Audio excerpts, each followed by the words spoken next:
di Kamboja 6 juta. Jadi sekali lagi teman-teman, saya selalu mengatakan bahwa saya bukan orang kaya, saya bukan orang hebat.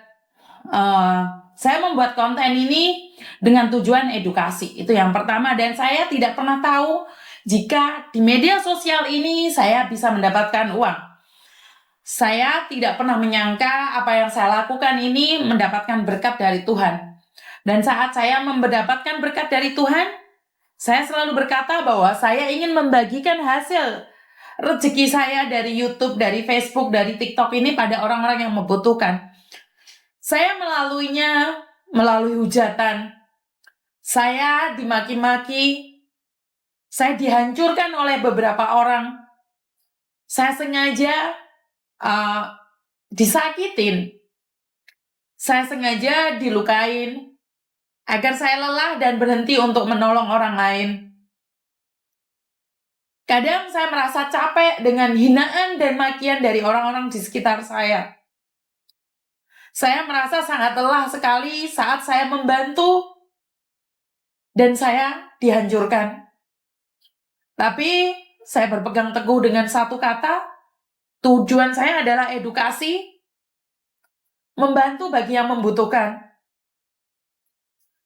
Kadang terlalu drama saat saya menangis, saat saya sedih.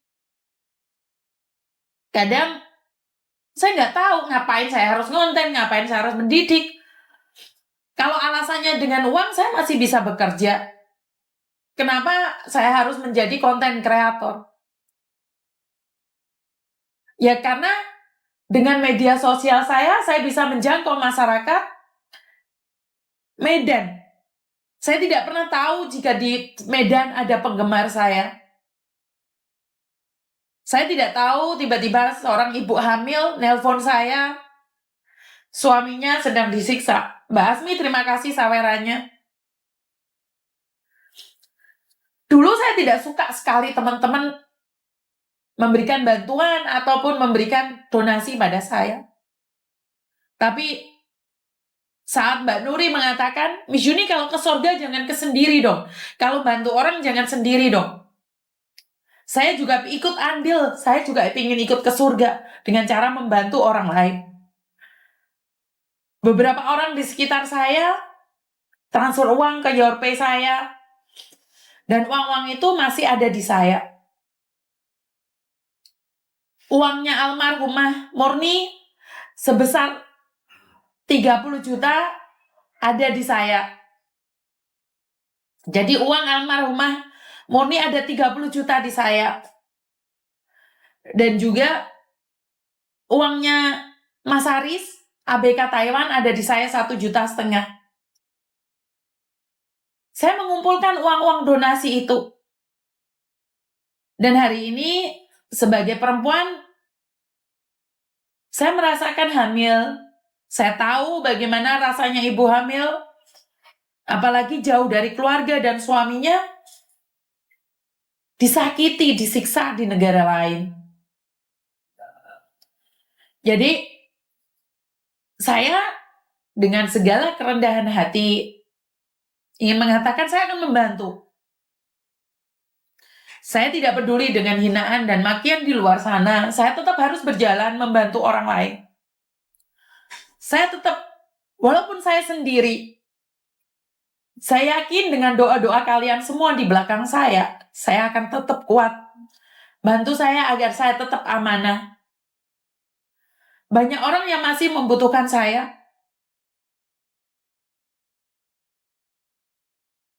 Saya sudah melarang, saya sudah memberikan edukasi, jangan ke Kamboja, jangan ke Kamboja, jangan ke Kamboja. Ini yang saya maksudkan teman-teman. Saya itu sangat capek ngelihat orang disakitin. Saya tuh sangat capek. Saya tidak pernah expose itu. Karena saya yakin kalian gak akan kuat melihatnya. Kalian gak akan kuat melihatnya. Di hati tuh nyilu banget. Jadi sekali lagi, uang-uang donasi itu saya kumpulkan. Kebayang nggak? Uang 30 juta. Itu punyanya orang. Dan saya akan antarkan sendiri. Orang yang kemarin meninggal dunia di Kamboja. Uang saya pribadi. Uang dari YouTube. Masih ingat kan kalian dari Lampung? Saya juga donasikan 10 juta. Jadi saya memiliki uang khusus buat uang takziah. Uang kemanusiaan. Uang kemanusiaan buat siapapun. Uang hasil TikTok saya pertama dapat saweran paus. Dapat saweran paus dan serigala. Saya berikan pada Mas Aris, ABK Taiwan. Yang ada di Hong Kong, yang sakit di Hong Kong. Jadi, saya cuma butuh bantuan doa kalian. Share informasi ini, jangan izinkan saudara-saudaramu untuk datang ke Kamboja. Saya capek mengedukasi dengan Kamboja. Saya akan tetap berjuang, saya tetap akan memberikan edukasi.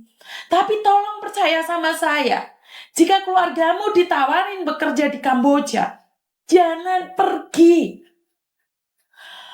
Berapa jenazah yang saya saksikan dengan mata kepala saya sendiri. Berapa orang yang disiksa di Kamboja. Karena itu, saya hanya ingin bilang, jangan ke Kamboja ya. Jangan ke Kamboja ya. Jangan jadi admin ya. Jangan jadi admin.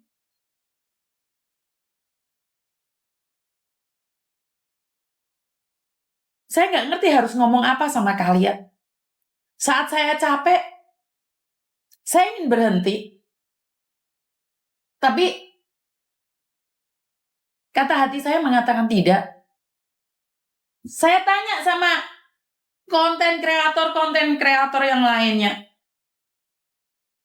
Hasil konten kalian kemana? Kalau saya secara pribadi, dari dulu sejak saya ngonten, saya memberikan bantuan pada orang-orang yang membutuhkan. Seperti hari ini, salah satu saudara kita yang dari Medan, disiksa, disakitin, dihajar di Kamboja. Istrinya sedang hamil. Terus harus seperti apa dan bagaimana? Jadi, tolonglah teman-teman, edukasi saudaramu. Kasih tahu kawan-kawanmu. Paham nggak? Jadi, kasih tahu kawan-kawanmu, kasih tahu saudara-saudaramu. Agar jangan datang ke Kamboja. Sekali lagi, jangan datang ke Kamboja. Jadi kalau kalian datang ke Kamboja, inilah resikonya.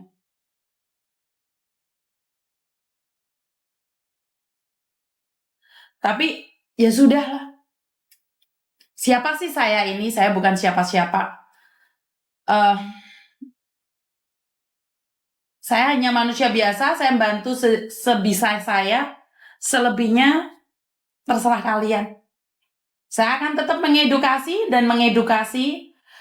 Bagi saya tidak rugi dengan apa yang saya lakukan. Saya akan tetap bertahan di sini. Bagi Anda yang tidak suka terhadap saya, ingin menjatuhkan saya, silahkan.